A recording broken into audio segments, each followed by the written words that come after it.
Bien, buenos días a todas y a todos. Empezamos este seminario con esta conferencia inaugural que va a pronunciar la profesora Rosa Tabernero de la Universidad de Zaragoza, a quien quiero agradecer su presencia porque Rosa Tabernero es una de las investigadoras más relevantes dentro del panorama de nuestra área didáctica de la lengua y la literatura. Por las aportaciones, por el tipo de investigación o de investigaciones que realiza, que resultan muy sugerentes para quienes la seguimos. Entonces, contar con ella es una alegría y un placer que inaugure con nosotros este seminario y esperamos poder contar con ella en otros momentos. La presentaré, es profesora titular de Universidad del área de didáctica de la lengua y la literatura, como he dicho, en la Universidad de Zaragoza. Es especialista en literatura infantil y juvenil, entre otras cosas, pero fundamentalmente nos hallamos ante una de las, como os digo otras veces, de la bibliografía viva que tenemos que consultar y que consultamos en nuestras asignaturas, como he dicho, sobre todo por sus investigaciones, por ese enfoque que da, teniendo en cuenta siempre la realidad del aula. Es decir, que vamos a poder aprender mucho de ella en ese sentido también. También desde la parte teórica. Sus investigaciones, sobre todo, están centradas en la educación literaria, en la promoción de la lectura, en el discurso literario infantil y juvenil, y ha abordado desde los hábitos lectores en sus estudios hasta la promoción de la lectura en la sociedad digital, sin olvidar sus estudios sobre álbumes ilustrados, sobre la dimensión emocional de los lectores, el libro objeto, del que hace una espléndida recuperación, el análisis de la obra de Munari, o el estudio de la metáfora, por ejemplo, como eje de construcción del discurso literario infantil, o sobre la concepción adulta de la infancia. Es decir, que hace un recorrido, estos son solo algunos de sus líneas, pero me parece que resumen su trabajo y sus líneas de investigación. Al margen de esta parte, la profesora Tabernero es investigadora responsable del grupo de investigación consolidado, Educación para la lectura, literatura infantil y juvenil y construcción de identidades, directora de dos de las titulaciones más interesantes en las que yo me matricularía si fuera estudiante en el panorama universitario, en el máster propio en lectura, libros y lectores infantiles y juveniles de la Universidad de Zaragoza, y en esta aportación, ¿no? Esta aportación y esa línea que ella marca y que nosotros también seguimos como directora del título de experto en literatura infantil y juvenil de Latinoamérica y el Caribe, y además es directora de la colección de prensas universitarias de Zaragoza, donde podemos también encontrar bibliografía de referencia, ya no publicada por ella, sino por otras colegas. Ha sido investigadora responsable de diversos proyectos de investigación, por ejemplo, formar lectores en la sociedad digital desde el libro no ficción, y ha formado parte de diversos proyectos de investigación en torno a la promoción del libro, hábitos lectores, lectura. Es autora de libros y artículos de obligada lectura para quienes nos acercamos o dedicamos al mundo de la educación literaria, de la literatura infantil y juvenil, de la promoción de la lectura. Entre sus últimos libros, por citar solo de los últimos 3 años, más o menos, cabe destacar un libro muy interesante, un proyecto me parece interesantísimo y admirable, La comunidad de lectura del Rey Rojo, leer en el mundo rural, porque me parece, al margen de todo, es una investigación preciosa y necesaria. Y creo que creo que es el último libro, pero es que desde luego me parece interesantísimo, porque trata sobre algo que no nos planteamos nunca, que son las necesidades del mundo rural, ¿no? En la relación con la lectura y con la promoción de la lectura y con el acceso a la lectura, etc. Después también, un libro anterior es El objeto libre en el universo infantil, la materialidad en la construcción del discurso, que es otra de las aportaciones de la profesora Tabernero, que está recuperando esa parte de la literatura que es el objeto libro, porque parece que casi siempre hemos tendido a verlo solo como un jueguecito, cuando detrás oculta una parte de fundamentación teórica, de propuesta estética, de formación, etc. Bien, y por último, el arte y oficio de leer obras infantiles, investigaciones sobre lectores, mediación y discurso literario, que sería de 2018, por no irnos hacia más atrás, porque la profesora Tabernero tiene muchos más libros, pero me he querido quedar solo en los 3 últimos. Así que tenemos el placer y el gusto de tenerla aquí con nosotros, así que disfrutemos con ella de su conferencia y de la que vamos a aprender mucho. Muchas gracias, Rosa. Cuando quieras. Muchas gracias, Ramón, por estas generosísimas palabras. Casi me voy a grabar esto y cuando tenga algún problema me voy a dar ese baño de autoestima. Yo creo que una presentación de las que no me han hecho nunca. De verdad que acepto, por mi parte, lo único que tengo que transmitir es el agradecimiento a la invitación que me has cursado y el agradecimiento a la Universidad de Alicante, a vuestro proyecto y, por supuesto, al Centro de Estudios Literarios Hispanoamericanos Mario Benedetti. Hablábamos antes de una manera relajada de que creo que es una iniciativa la vuestra y un proyecto, primero es espléndido, pero luego es necesario. Es necesario y de verdad que me estáis dando muchísima envidia, de tal manera que espero que de aquí luego puedan surgir proyectos conjuntos entre vuestra universidad y la nuestra, porque creo que aquí habéis sido pioneros, ¿no?, en integrar el concepto de literatura hispanoamericana en la formación de maestros y sobre todo en la educación literaria para que de alguna manera se incorpore al canon, a las lecturas canónicas que a veces reducimos a la anécdota. Y por eso, ya digo, mis palabras solo son de agradecimiento. Yo he preparado una conferencia que más que una conferencia es una idea, una finalidad de concienciar, de visibilizar y sobre todo de que todos nos hagamos cargo de la responsabilidad que tenemos en la educación literaria, en la formación de maestros y en la construcción de una sociedad más justa y más igual.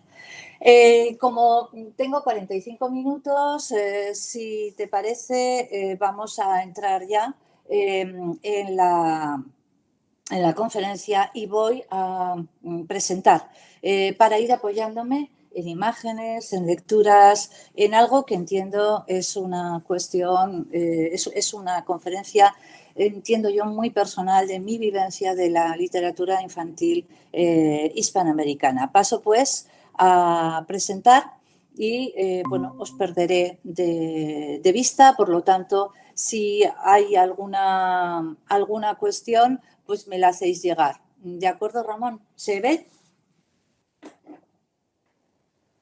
¿Se ve?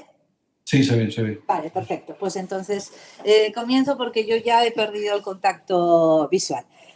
Desde el comienzo ya de esta conferencia yo me he ido preguntando, cuando la preparaba, me he ido preguntando fundamentalmente por mi osadía en la construcción del título. Poco a poco me he ido me fui reconciliando conmigo misma y lo que he preparado es la comunicación de un viaje que yo he realizado poco a poco en este mundo de la literatura infantil y juvenil, escrita en español, y cómo Latinoamérica, me he dado cuenta de, Latinoamérica y Caribe han ido incorporándose poco a poco a la construcción de lo que yo he entendido como un canon necesario en la educación literaria en lengua española. Esta idea de algunas señas de identidad en los libros para niños me parecía, en principio, una maravillosa propuesta en el título y luego, sinceramente, me ha parecido una temeridad. Voy a intentar resolver esta temeridad desde lo que os contaba como una experiencia personal. Esta experiencia personal comienza ya hace mucho tiempo, cuando empezamos el máster de literatura infantil, de lectura, libros y lectores infantiles y juveniles, entendiendo que había que ofrecer a quienes, después del grado, a los profesionales del mundo de la literatura infantil y juvenil, un elenco de reflexión teórica por una parte, pero también de reflexión sobre la creación y sobre todo sobre el lector. Paulatinamente han pasado las ediciones y de repente en esta vista atrás que he tenido que realizar a la hora de construir esta conferencia, pues yo me he dado cuenta de que poco a poco han ido ocupando un espacio cada vez más sugerente, de mayor consistencia, los autores hispanoamericanos. Los autores de Latinoamérica y Caribe, los teóricos de Latinoamérica y Caribe y también, por qué no decirlo, los promotores de la lectura en Latinoamérica.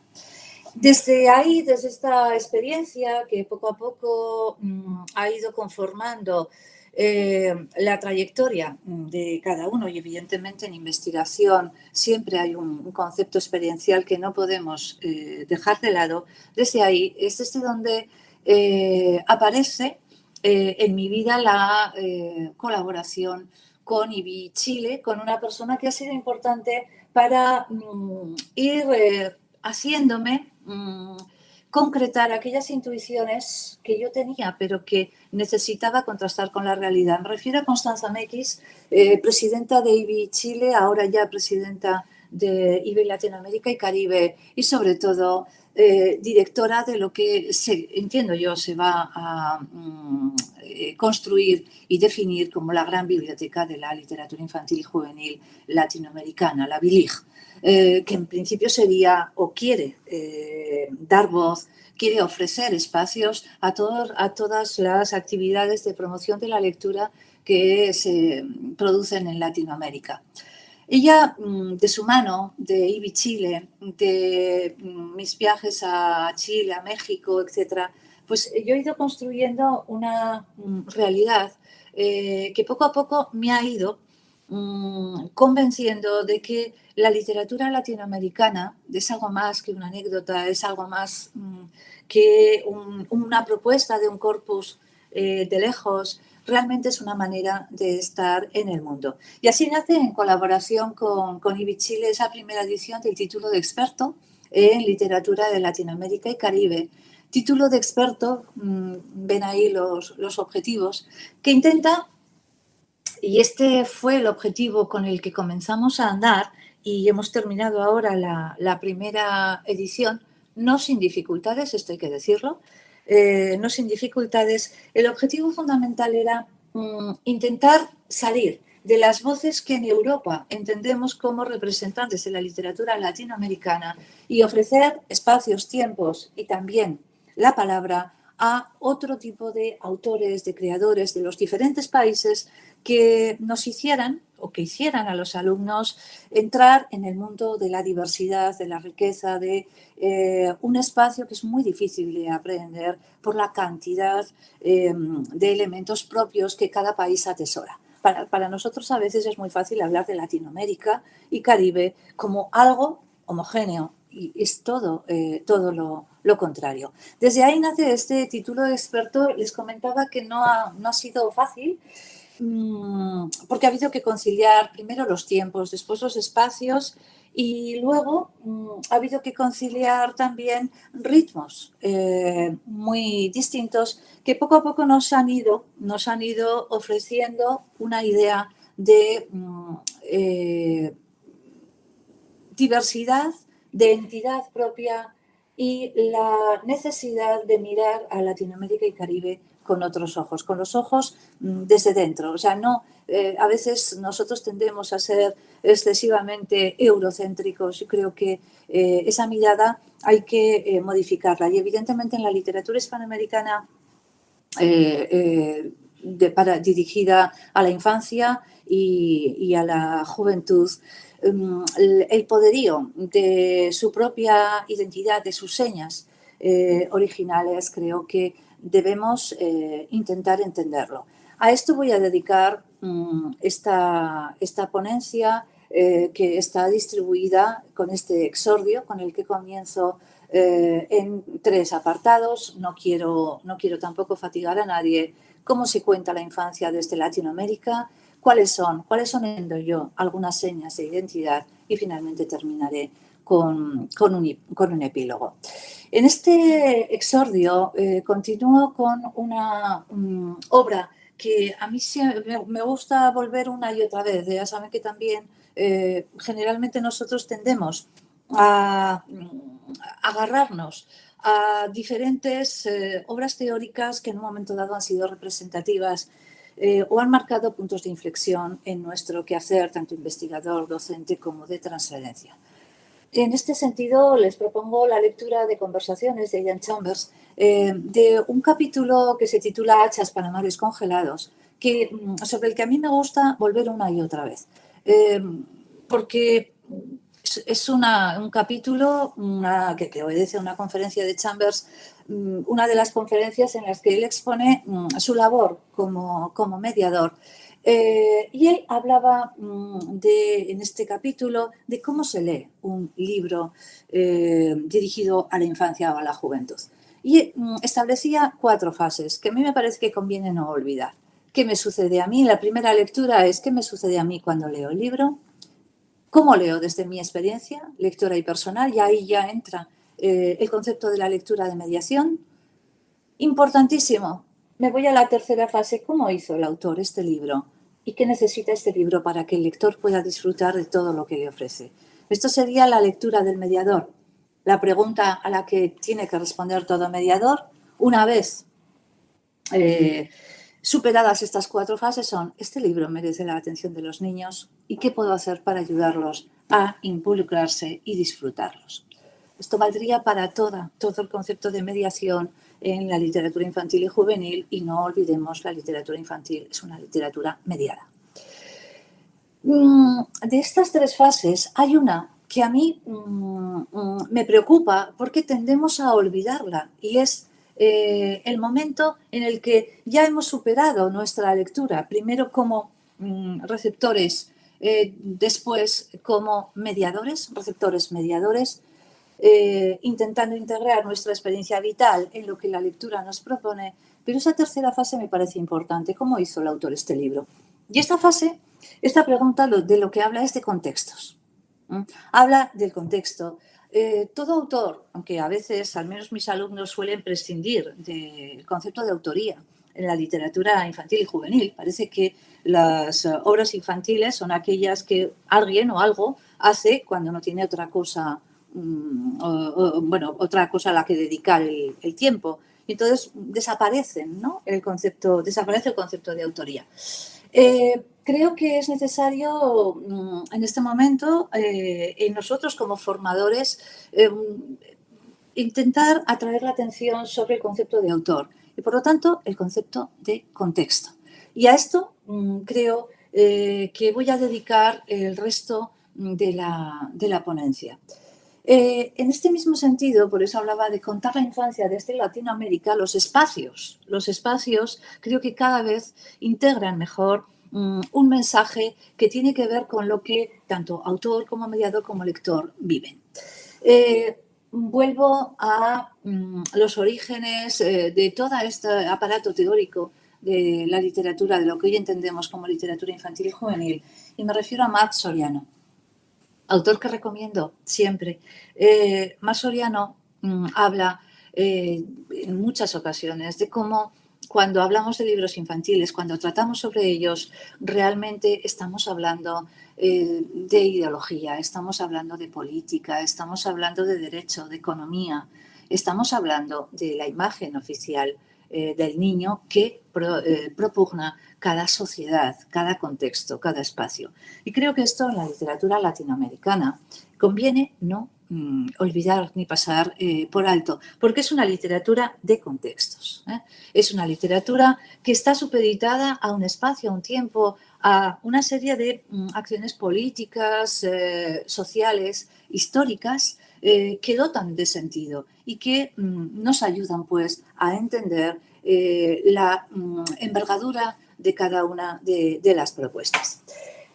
Voy a hacer un barrido muy rápido sobre autoras, sobre todo autoras. Escuchaba a la vicerrectora hablar de este componente femenino del que yo también estoy muy orgullosa, sobre todo autoras que han intentado poner palabras desde el punto de vista teórico, ensayístico, en qué es o cómo entienden ellos el discurso literario dirigido a la infancia y a la juventud. Voy a hacer este barrido porque luego me va a servir para intentar entrar en definir, ya digo, de una manera creo que demasiado osada por mi parte, lo que entiendo como señas, algunas de las señas de identidad de la literatura que se escribe desde Latinoamérica y Caribe. En primer lugar, me parece que tenemos que empaparnos de los ensayos que sobre la palabra y sobre el concepto de literatura infantil ha escrito Graciela Montes, una autora muy reconocida, pero también una gran ensayista, de cómo se entiende una literatura infantil que ella propone desde una literatura que fundamenta los cimientos de una sociedad, que fundamenta los cimientos de una ciudadanía que subvierte, que intenta poner en tela de juicio las injusticias, que intenta insertarse en el tejido social. Obras como El corral de la infancia, La frontera indómita y este último que ha publicado Babel, Buscar indicios, construir sentido, creo que pueden hacernos entender, comprender y disfrutar de esta fe que la literatura para los niños es un arma de subversión, es un arma de construcción, es una posibilidad, un camino de establecer unas bases muchísimo más igualitarias en la construcción de una sociedad que las necesita. De la misma manera, hago referencia a un autor muy controvertido, que yo no denominaría en ningún caso teórico, pero es un gran intuidor y sobre todo es un gran promotor de la lectura, Daniel Goldin. Yo recomiendo siempre a mis alumnos la lectura de algunos capítulos como de esta obra que ya tiene un tiempo, de Los días y los libros, divulgaciones sobre la hospitalidad de la lectura. Y también invito a los alumnos, invito al auditorio a que consulte este proyecto último que Goldin, junto a Ramón Salaverría, etcétera, han ido construyendo, que es Jardín Lac. ¿Qué es Jardín Lac? Es una iniciativa de promoción en el que para mí hay una seña de identidad que igual en Europa, en España, a veces olvidamos, y es la necesidad de integrar la literatura en los entornos, en los espacios. Esa necesidad de hacer de la literatura algo vivo y de hacer sobre todo de la literatura algo hospitalario. Esa necesidad de creer en la palabra, creo que Goldin, a lo largo del tiempo, él ha sido editor, ha sido director de la biblioteca Vasconcelos, ha sido una de las grandes figuras en la promoción de la lectura, director de Fondo de Cultura.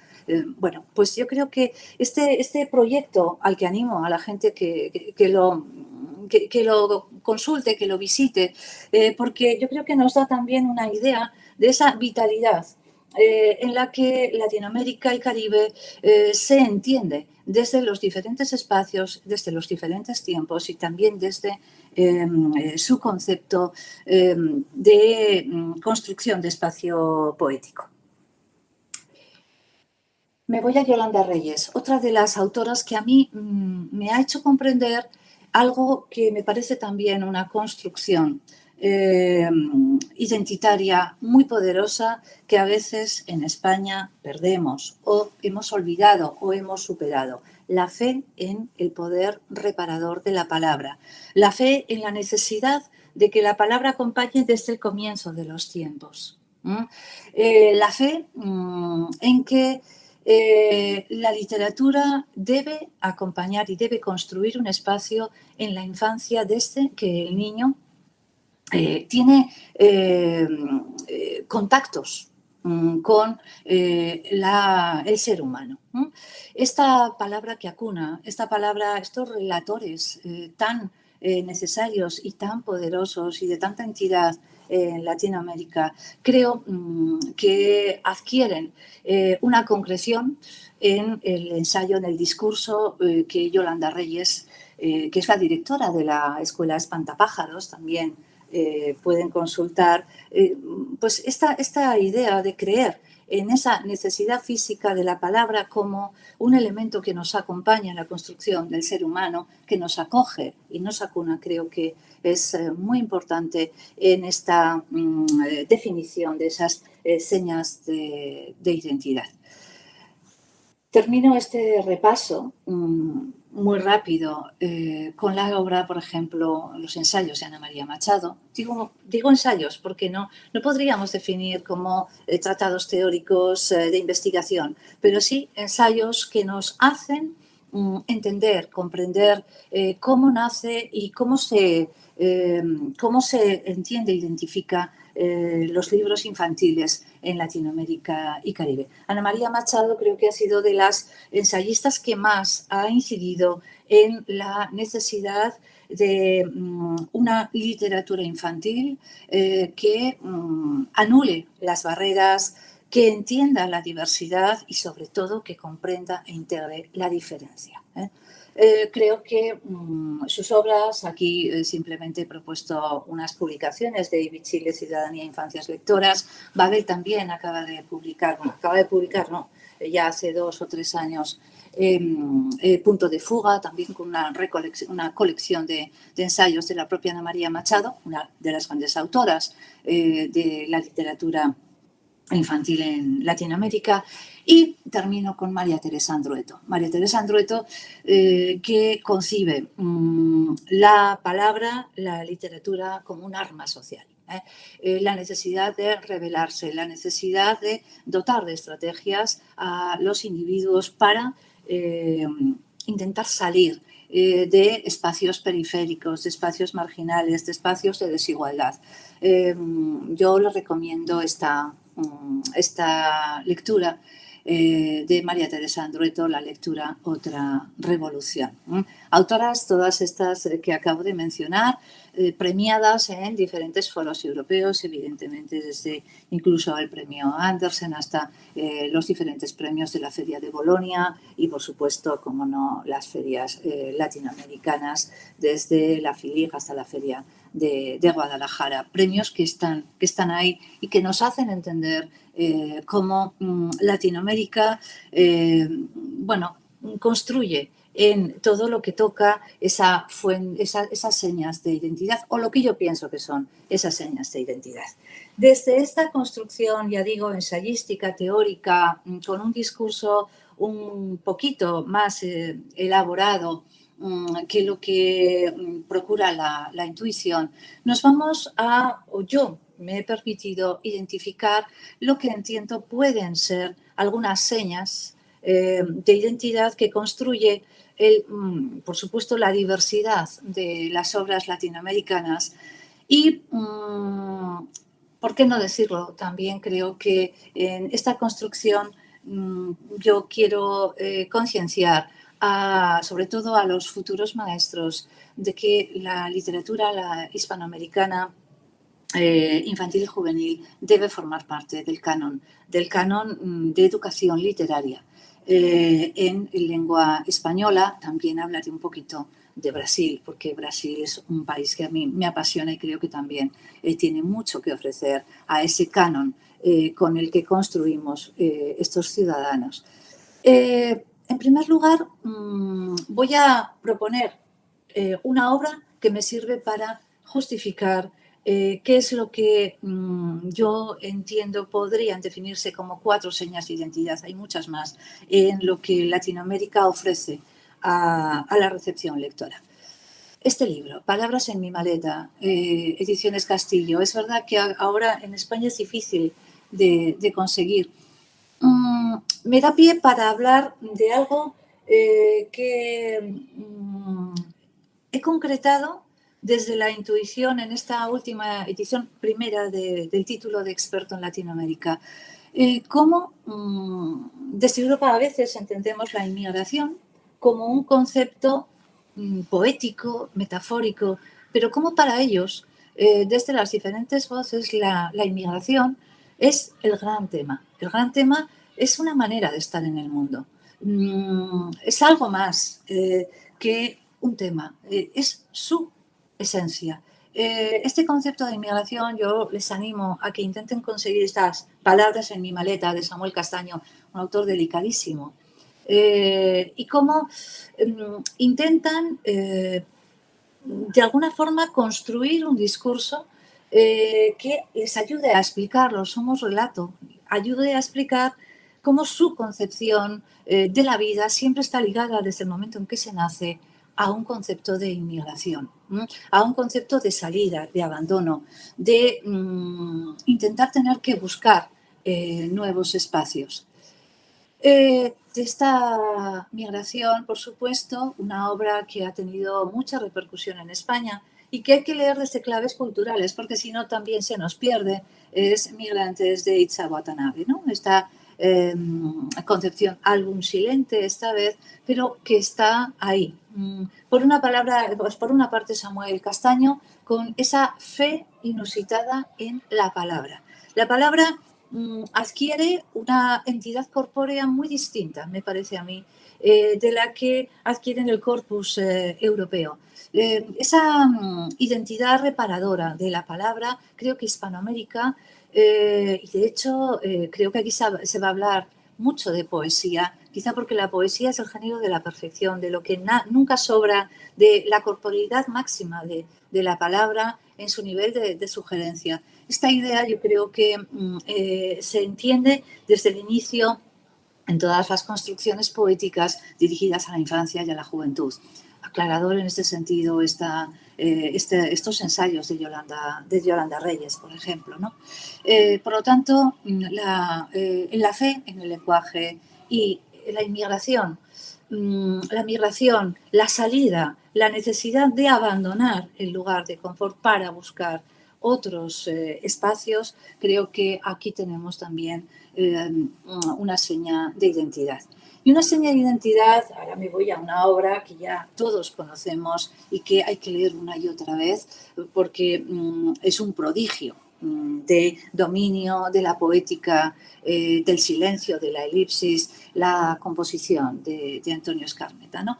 Y aquí también tenemos otra seña que para mí es de identidad y que también la he visto muy reflejada en el en el título de experto en Latinoamérica. Cómo se entiende que la literatura, los relatos que ofrecemos, las construcciones poéticas que ofrecemos a nuestra infancia va construyendo una sociedad comprometida. Ayer recordaba, preparando esta conferencia, una conversación que mantuve en Zaragoza con Ana María Machado y yo le preguntaba, porque me daba la sensación de que la palabra en Hispanoamérica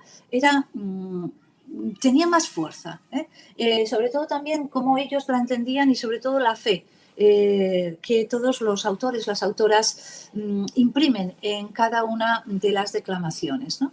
Y Ana María Machado me decía que la literatura hispanoamericana para niños era quizá muy poderosa porque ha tenido que burlar en muchas ocasiones la censura. Claro, en sociedades convulsas, espacios convulsos, dictaduras, todo eso hace que el creador, me decía Ana María Machado, el creador tenga que buscar estrategias. Y esto también lo hemos vivido nosotros en España, ¿no? Tenga que buscar estrategias y poéticamente, claro, es una paradoja y también una ironía y también no exenta de cinismo. Poéticamente es un espacio que provoca grandes creaciones. Es como si hubiera un caldo de cultivo que favorece esta eclosión, ¿no?, vital de la palabra, ¿no?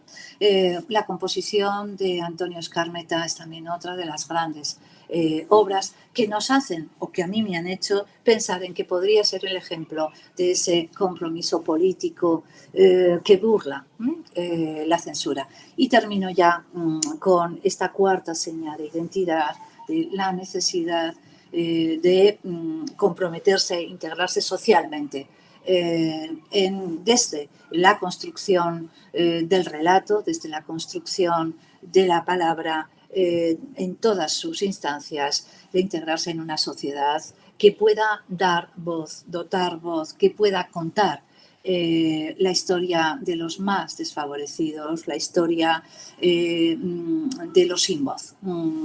Pongo un ejemplo de una obra publicada en España el año pasado, Muñeco de barro. Es la correspondencia que viene de Emma Reyes, las historias que ella contaba, maravillosamente ilustrada, por supuesto, por Carmen Solé Vendrell.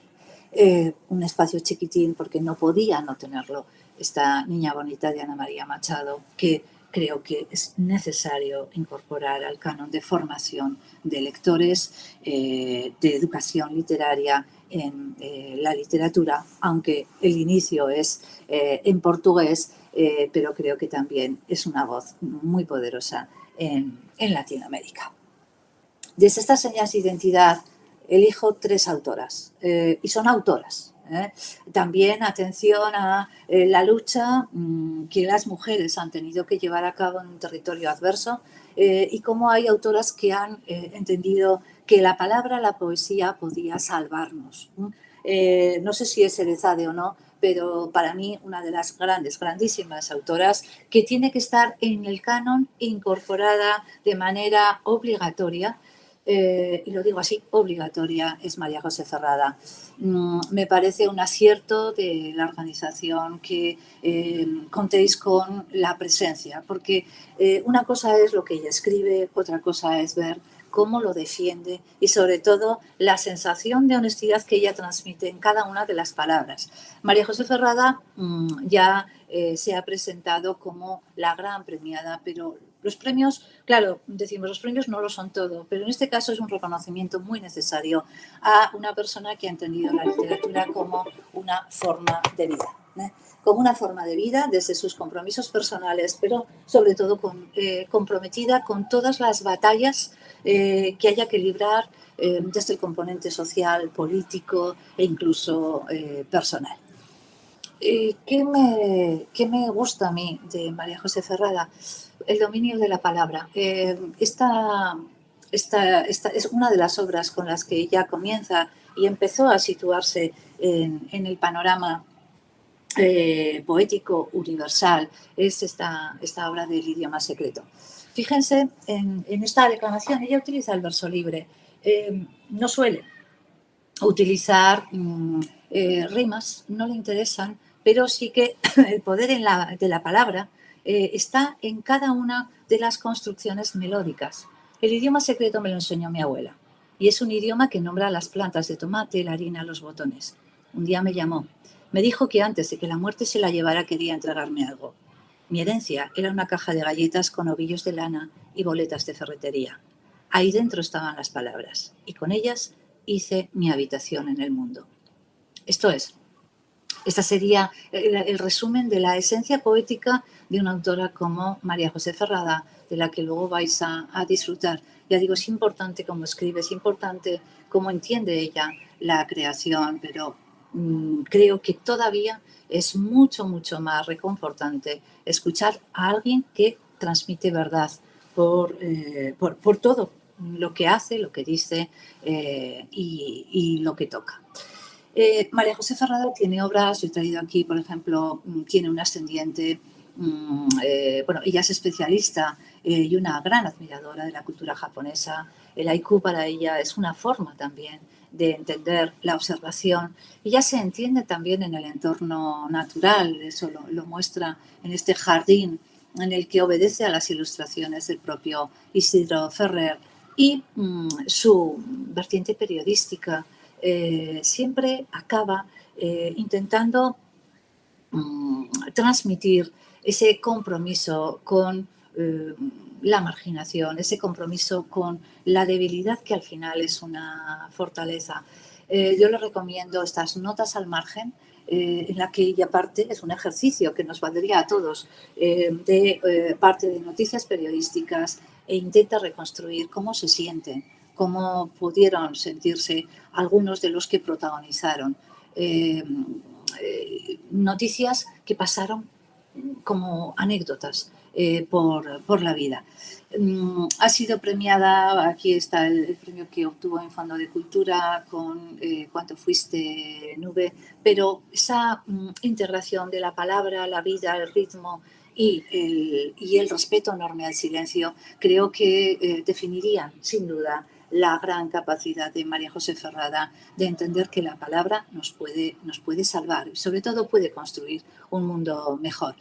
En este mundo mejor, por supuesto, Mexic, o sea, la voz poética de María José Ferrada, toque la prosa poética, toque el verso libre, es algo que nos deja siempre mudos.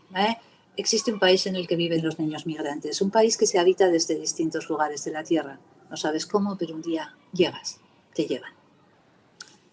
Otro país, del año 2016, obra que también hay que leer. Soy consciente de que también han leído Mexic, obra de la que imagino hablarán después, pero esta necesidad de observar, de entenderse en el entorno, en los objetos, en lo más pequeño, en lo minúsculo, y hacer de eso lo extraordinario, lo que nos hace asentarnos en el mundo, acaba por concretarse en una obra que para mí es magistral y que deberíamos encontrar y, por supuesto, integrar en ese canon. Secundaria, primaria, me da exactamente igual, de esta gran obra que es Niños, dedicada a los niños que desaparecieron en la dictadura chilena. Solamente leerla, no lo voy a hacer, porque creo que esta obra sí que se disfruta en la intimidad y todo lo que sugiere, las emociones que transmite y el concepto de contención, me parece que por sí misma tendría que ser una de las obras de la literatura universal, que apareciera no solo en el canon español, sino que apareciera en el canon de todas las lenguas. Niños de María José Ferrada. Cambiando de tercio, pero también con una fe inusitada en el lenguaje, en la capacidad subversiva de la literatura, de las obras, elijo porque tengo que elegir algo, a Marisol Misenta, que me parece una de las autoras más frescas, más oxigenadas, más rupturistas de la literatura de Hispanoamérica y Caribe. Ella escribe desde Argentina y me parece que, como nadie, sabe ponerse en la piel de la voz poética infantil. Como nadie, sabe reírse del mundo, de la vida, y sabe o procura estar en el mundo desde una voz que intenta empatizar con los diferentes protagonistas. Leer a Isol es un golpe de aire fresco, pero sobre todo es una sensación de construcción artística global, como es ella, que es cantante, que es de todo. Una autora que también, desde luego, hay que recuperar desde los niveles de educación infantil hasta secundaria, en obras, ya digo, que respetan también ese concepto material que Hispanoamérica, que Latinoamérica además ahora mismo está desarrollando de una manera magistral. El tener un patito es útil, de Fondo de Cultura es una obra a la que yo invito a conocer a todos los aquí presentes, que estoy segura de que ya lo conocen, ¿no? La historia de un niño y un pato, la misma historia contada desde dos puntos de vista, pero construida desde la perspectiva material, puesto que es una obra que se despliega y que, según cómo se manipule, se construye de una manera o de otra. Por lo tanto, Isol me parece que es una autora que tiene que estar en ese canon ideal que debemos integrar urgentemente en nuestras escuelas. Y de esta autora me permito el lujo de una autora que escribe en brasileño, pero la obra que voy a comentar es silente. Es un álbum sin palabras de Noche en la calle, El compromiso. El compromiso con la palabra, pero sobre todo la necesidad de visibilizar, de transmitir historias que nos conmueven, historias que nos hacen sentir con los protagonistas que existe la posibilidad de entender nuestra sociedad de una manera mejor. Y todo esto se hace desde la perspectiva artística, desde la ilustración, desde una concepción colorista, vital, expresionista del propio discurso. Lamentablemente Ángela Lago no está entre nosotros, pero creo que es una de las obras también que deberíamos entender, que deberíamos estudiar y sobre la que deberíamos reflexionar, porque también construye esas señas de identidad que entiendo podrían ser parte de esa literatura de Latinoamérica y Caribe. Por lo tanto, María José Ferrada, ya digo, lo mío es pasión, pero es que es así. María José Ferrada, que creo que debería tenerlo todo, construye y recupera y recoge, creo, resume muy bien ese poder del lenguaje, el compromiso político, el compromiso social y, por supuesto, ese gran tema de la literatura latinoamericana, que es la necesidad de abandonar los espacios de uno para construirse en otros y las sensaciones que todo eso arroja por el camino. Y Sol, de otra forma, con esa perspectiva también infantil y todos ellos entendiendo ese poder del lenguaje. Y finalmente Ángela Lago con esa construcción holística, artística, que merece la pena. Ya digo, disfrutar para entender y para comprometerse con una literatura muy necesaria. Termino con un epílogo que he dedicado a las editoriales independientes en Latinoamérica y que creo que puede ser también un epílogo sugerente que nos puede hacer pensar en cómo Latinoamérica realmente se está construyendo de otra manera desde proyectos editoriales que están, por una parte comenzaron, hablaba Pilar Gutiérrez, la directora de Tragaluz, hablaba Pilar Gutiérrez de que ella entendía que la literatura infantil latinoamericana se construía en principio mirando a España en los años 70, en los años 80, y que luego adquiere ya cierta identidad en los años 90.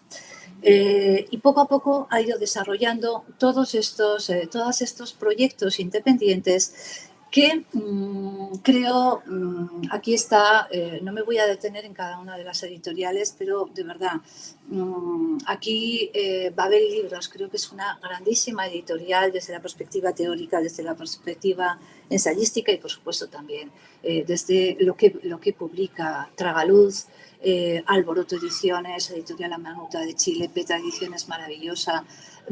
Todas ellas tienen un concepto que no sé si se puede decir que es una seña de identidad, pero es verdad que han desarrollado estas pequeñas editoriales independientes un respeto hacia el libro, quizá también un poco... creo que dependientes o consecuencia de esa concepción de la literatura hispanoamericana desde el lenguaje y el poder reparador de la palabra, de la literatura, del discurso, del arte y su inserción social y política, pues creo que han desarrollado una concepción artística muy tendente a la literatura objetual, han cuidado primero el libro como objeto. Tengo aquí una obra que me la he puesto aquí, no sé, creo que se verá, Migrar, de Tecolote. Fíjense, es una obra, es una obra de arte, pero sobre todo es una gran propuesta que todos deberíamos también intentar incorporar a ese canon de educación literaria que creemos que puede ser necesario en nuestras aulas. Por lo tanto, la visión objetual física de la lectura creo que en Latinoamérica se construye desde estas pequeñas editoriales. También he sido, bueno, creo que no demasiado justa con la cantidad de proyectos editoriales que en países que se visibilizan menos están también presentes. Cuando hablas con cualquier, el otro día hablaba yo con un promotor de lectura, ahora autor, que ha publicado en Juventud Los lunes grises, me parece que era, o Los lunes de libros, ya no recuerdo, sí, Los lunes de colores, lo tengo aquí, Los lunes de colores. Él hablaba desde Honduras, desde Honduras me reflejaba cómo las bibliotecas itinerantes, cómo se entiende que la posibilidad de un país de progresar, de evolucionar, tiene que ver en muy buena medida con la presencia de la lectura literaria en la construcción del imaginario de los niños. Él hablaba desde Honduras, pero creo que todas estas editoriales en el fondo están comprometidas con hacer de Latinoamérica o visibilizar a Latinoamérica desde una entidad propia, desde un compromiso y una fe en el lenguaje que yo creo que a veces nosotros hemos perdido. Porque quizá hemos automatizado, hemos interiorizado en exceso y sobre todo con un homenaje clarísimo al lector, a la sociedad que intenta proponer distintos modelos, desde la convulsión, desde la diversidad, desde la vitalidad.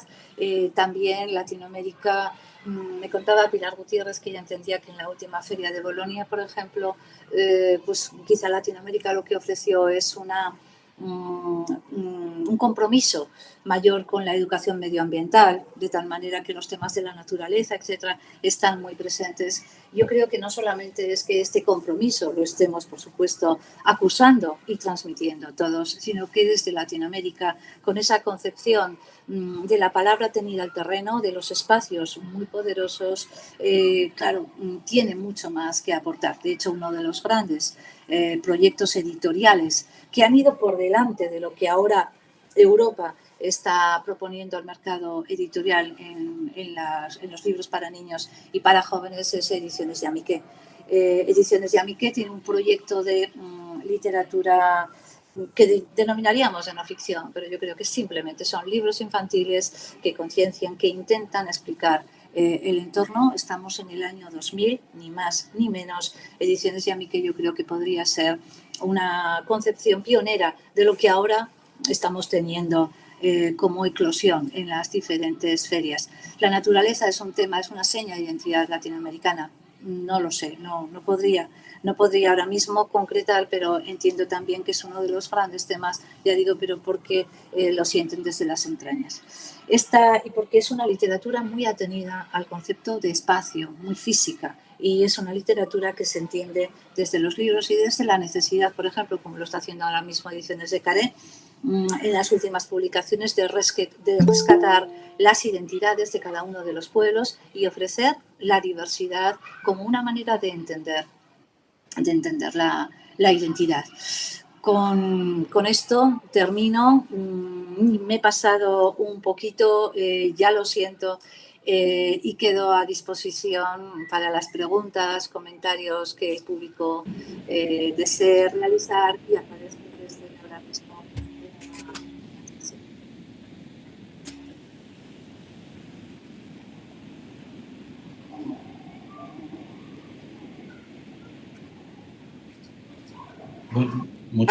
Muchas gracias, Rosa. Muchas gracias. Creo que nos has dado una visión, además, magnífica, porque nos has introducido, en realidad, en el punto de vista, tanto teórico como punto de partida, que es necesario para no tener esa visión eurocéntrica o españolicéntrica, no sé cómo llamarla, sino verla desde la perspectiva teórica con estas autoras que has citado, ¿no? Que son clásicas y al mismo tiempo el reflejo en la literatura hispanoamericana, ¿no? Bueno, y también la brasileña, como tú dices, también tiene algunos grandes autores y autoras, ¿no? O sea, que muchas gracias, porque yo creo que nos has dado una lección magistral que hemos podido perfectamente entender ahora un punto de partida cuando hablemos de literatura hispanoamericana, entendiendo lo que es Hispanoamérica. Gracias, Ramón. Pero vamos, es una visión más personal, ¿no? Bueno, hay algunas preguntas, como todavía tenemos un poquito de tiempo. Rosa, nos están preguntando varias cosas, te felicitan por el chat y te voy a lanzar, he seleccionado 2 o 3 porque hay muchas. La primera, si te parece bien, dice: si crees que la intertextualidad de muchas de las obras que has mencionado, la contextualización supone un inconveniente a la hora de presentar a directores hispanoamericanos en el aula. Hay algunas preguntas, todavía tenemos un poquito de tiempo. Pues nos están preguntando varias cosas, te felicitan por el chat y voy a mandar que ya les he seleccionado 2 o 3 porque hay muchas. José se quita la voz ahora. Bueno, disculpa, vuelvo a hacerlo porque teníamos ahí a José con la voz. ¿Nos has escuchado? Vuelvo a repetirlo, Rosa. No, Mónica, yo te he escuchado, yo creo vale, perfecto. Y que además me parece una pregunta muy, muy acertada. Vamos a ver, lo que yo he ido entendiendo durante todos estos años es que, evidentemente, el concepto intertextual y las claves culturales con las que aproximarse a la literatura hispanoamericana es necesario conocerlas. Claro, ¿es un inconveniente? No, es una riqueza. Yo creo que, imagino que compartiréis conmigo todos los que os dedicáis a esto, a la formación de maestros, que parece que la literatura infantil la escribió alguien que no tenía otra cosa que hacer y que pasaba por allí. Porque los autores no existen, o sea, no está en la memoria, ¿no? Claro, por ejemplo, yo tengo que decir, la obra de Migrantes de Isao Watanabe, a ver, es una maravilla, pero resulta que luego cuando tú la ves referenciada en boca de autores o de teóricos latinoamericanos, las claves culturales con las que ellos interpretan hacen de la lectura una propuesta mucho más rica de la que podemos nosotros tener. Entonces, a la pregunta, dificultad, no, enriquecimiento. Pero es que yo creo que el concepto de autor, por eso he empezado con esta propuesta sencillita de Chambers, el concepto de autor y de contexto es algo que no podemos, de lo que no podemos prescindir nunca en la literatura infantil. Si se me apura, menos que en la literatura para adultos, porque realmente en esa literatura mediada lo que estamos defendiendo siempre es un concepto de infancia, un concepto de sociedad, y todo esto hace que necesitemos conocer los contextos. Por lo tanto, cuando yo me acerco al Pinocho de Collodi, necesito conocer el contexto. En Latinoamérica necesitamos los contextos. Entonces, no diría yo que es una dificultad, sino una necesidad de conocer desde dónde se escribe lo que se escribe, se ilustra lo que se ilustra. Bueno, tengo también, creo que una especie de queja de parte de, creo que es una alumna, que no sé si la compartes, nos dice que si consideras que, ella nos manifiesta que dice que hay mucha dificultad por el mercado editorial de encontrar estos autores y autoras en España, en la biblioteca, entonces nos dice como que le interesa mucho, pero que si tú compartes con ella que hay mucha dificultad en las bibliotecas, en el mercado editorial, es un poco una queja que lanza una alumna de uno de los grupos y creo que me gustaría que tú dijeras tu opinión sobre este tema, esta queja que nos lanza una alumna. Sí, esto en el ecosistema de la literatura, claro, hablamos de literatura y muy bien traído el hecho de la distribución. La distribución es terrible. Pilar Gutiérrez, la directora esa de Tragaluz, ella mencionaba que no solamente es que los libros no nos llegan, que es así, sino que en los propios países no llegan, o sea, el canal de distribución no funciona. Y claro, podemos pensar que esto es un detalle sin importancia, pero al final, a ver, estoy extremando, pero si no hay distribución, no hay literatura. Si los libros no llegan, si no podemos acceder a ellos, y yo les decía cuando comenzaba que este título de experto, por ejemplo, a mí me ha enseñado que, claro, tú puedes hablar y pensar y proponer a Len Vilar, a María Baranda, pero luego resulta que el público te está diciendo, ¿y cómo consigo los libros? No hay manera. No hay manera. Y está pasando, entonces este es uno de los grandes problemas en Latinoamérica. Pero ya digo, no solamente para nosotros, sino para ellos mismos. En los propios países, Pilar Gutiérrez decía que hay muchos problemas de distribución interna. Y este es algo que ellos están intentando resolver a través de las ferias, a través de catálogos. Por ejemplo, hubo un momento en que hubo, no sé si conoceréis esta Ana Garralón, que el blog. Y en Madrid abrió una librería que era únicamente para distribuir obras latinoamericanas. Acabado, ¿no? O sea que no ha habido, es realmente muy difícil, muy difícil. Bueno, ya por no abusar te voy a hacer la última, ¿no? Porque si no ya tenemos los otros ponentes. Simplemente también nos preguntan, yo creo que esto es a un docente, porque somos 9 docentes los que damos esta asignatura, ¿no? A los que agradezco que estén con sus alumnos conectados. Creo que es un docente que nos pregunta que nos des tu opinión sobre que si piensas que el concepto de educación literaria que se maneja en la formación de maestros permite incluir esas nuevas voces y permite superar esa visión estrecha y hegemónica de la literatura infantil y juvenil que a veces está muy presente en las facultades de educación. ¿Cuál es tu opinión? Evidentemente yo creo que sí, que todos tenemos que hacer un esfuerzo. Iniciativas como las vuestras contribuyen sobradamente a proponer un canon diferente.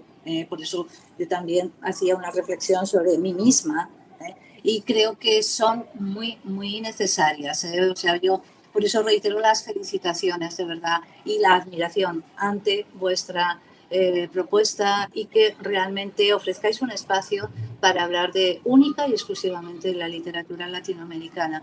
A ver, yo pienso, pero esta es una intuición que luego hay que contrastar, pero yo leo una obra de María José Ferrada y la cantidad de sensaciones que transmite, cómo lo hace, es muy difícil encontrar parangones. La vitalidad y sobre todo la fe en el lenguaje, en los relatos. Creo que Latinoamérica evidentemente tiene que estar en el canon, nuestro, y debe ocupar un lugar muy, muy trascendente, porque solo así se va construyendo esa comunidad, ¿no? La lengua que compartimos tiene que ser, la lengua que compartimos, y también con Ángela Lago, tiene que ir construyéndonos, ¿no? Que no solo sean metáforas, sino que realmente es una manera de comprometerse también con un territorio. Yo he insistido mucho porque cada vez me preocupan más y me ocupan los espacios. Para mí el espacio, la fisicidad de todo, de la lectura en voz alta, la lectura sobre todo es un acto que compromete el cuerpo, y creo que eso a veces también lo olvidamos, pensamos que es intelectual. Me parece que físicamente la lectura tiene un componente muy sugerente que a veces, olvidamos, y que Latinoamérica lo tiene muy fresco. Bueno, por aquí yo creo que José Rovira... Solamente quería felicitarte, agradecerte, porque yo sé que tanto los compañeros de la asignatura estaban pidiendo participar. Ha hablado Nacho Ballester, que directamente habla también en la siguiente mesa, Raquel Fernández Cobo, Margarita Asensio, que también habla en la siguiente mesa, y Raquel Lanceros, que ya ha entrado directamente porque te quiere saludar. Yo creo que felicitar a mi compañera Mónica y a Ramón, porque cuando un seminario empieza con esta calidad y con tantas lecturas y tantas ideas, pues simplemente yo creo que puede ir bien. Está mal que yo lo diga, pero bueno. Rosa, muchísimas gracias, y creo que Raquel también tiene una pregunta. José, gracias por tus palabras. Me miras con buenos ojos, sin más, pero de verdad que os felicito enormemente por esta iniciativa. Raquel, tenemos 2 minutitos. Raquel, si es algo rápido, te damos la palabra si es algo rápido. Ponte el sonido, Raquel, porfa. El sonido, que no se te escucha, Raquel. Creo que tiene problemas. Raquel, no se te oye. No sé Raquel es compañera, es amiga, con lo cual, bueno. Ahora ya, perfecto. Sí. Raquel. Yo quería simplemente, como sé que vamos muy mal de tiempo, quería simplemente comentar y extender la felicitación que han hecho los demás compañeros para Ramón, para Mónica, para José, por este congreso que ha empezado así, porque yo debo de decir que más allá de la instrucción y del aprendizaje que ha sido mucho... Que somos 9 docentes los que damos esta asignatura, ¿no? A los que agradezco que estén con sus alumnos conectados. Creo que es un docente que nos pregunta, que nos des tu opinión sobre que si piensas que el concepto de educación literaria que se maneja en la formación.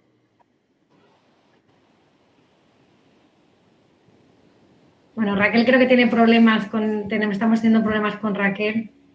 José, no se te oye. Se ha solapado el audio de lo que me ha pasado a mí antes. Se ha solapado el audio de YouTube. De YouTube, Raquel, tienes que quitarte el audio de YouTube. Perdón, voy a apagar. Vale, perdón. Vale, ahora se me oye simplemente 10 segundos para dar mi más sincera felicitación a Rosa, a Ramón, por supuesto, y a Mónica, a José por haber organizado este congreso, que ha comenzado no solo con para lo que ha sido para mí una sesión grandiosa, no solo de aprendizaje, sino de emoción. Yo debo decir que me he emocionado mucho con un montón de cosas que tengo aquí escritas cuando Rosa ha hablado del concepto experiencial de investigación y además ha puesto cuerpo físico a la lectura, a la investigación, ha puesto una cara humana que yo creo que es muy necesaria y que debemos recordar en muchos casos. Cuando ha hablado del canon eurocéntrico, cuando ha hablado de América Latina con esa pasión, con esas ganas de enriquecer, de diversificar, cuando nos ha demostrado que es consciente de que a veces la literatura no es inocente, la palabra no lo es, tiene ideología, tiene política, tiene economía, tiene modos de ver el mundo, pero sin embargo ha recalcado la fe en el poder reparador de la palabra y la corporeidad máxima de la palabra poética.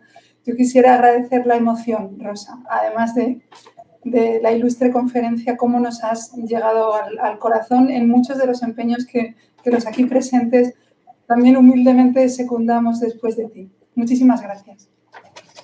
Muchísimas gracias, Raquel. Otra que me mira con muy buenos ojos. Bueno, y antes de cerrar y darle la palabra al profesor Ramón Llorés para que cierre, simplemente pues dar gracias, Rosa. Yo creo que ha sido un lujo inaugurar este cuarto de edición del seminario con tu conferencia, porque nos has presentado un poco lo que era el objetivo del seminario, ¿no? Nos has presentado un concepto de literatura plural, ética, que también creo que es muy importante, transatlántica y que va más allá de nuestra identidad cultural y nacional. Y creo que eso es necesario y es el gran objetivo de este seminario que arrancamos con una conferencia de lujo que creo que va a permitir situar el resto de comunicaciones. Muchísimas gracias y ya le doy la palabra al profesor Ramón Llorés para que cierre este acto de inauguración. Muchas gracias, Rosa María. Gracias, Mónica. Bueno, Rosa, te reitero las gracias y por todo lo que nos has aportado y además por la claridad en la exposición, la organización, es decir, me ha parecido una magnífica lectura personal, como tú dices, pero una lectura personal que podemos considerar canónica. Ojalá, Ramón, pero bueno, es personal. Bueno, muchas gracias, Rosa. Muchísimas gracias a vosotros. Deseo que todo vaya muy bien y yo me voy a ir ya al canal de YouTube para seguir escuchándoos. Bueno. Gracias y felicidades.